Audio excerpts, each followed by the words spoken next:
আসসালামু আলাইকুম। কি অবস্থা সবার? আপনি বা আপনারা যেই হন না কেন, যদি কোনো কিছু রান্না করে কাউকে খাওয়ানোর পর এরকম রিভিউ পেতে চান, তাহলে আজকের ভিডিও আপনার জন্য।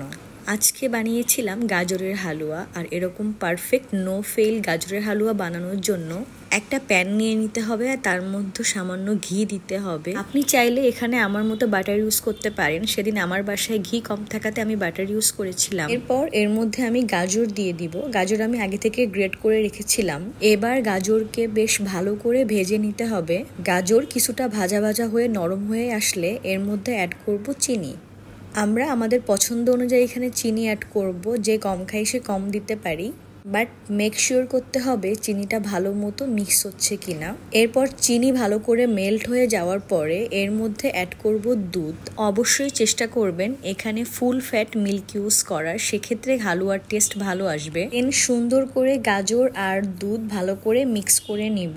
মিক্স করার পরে এটাকে একটু সময় দিব। দেন দুধ যখন ফুটে আসবে তারপরে আবার একটু নাড়াচাড়া দিব, দিয়ে আর একটুখানি মেল্ট হওয়ার জন্য সময় দিব।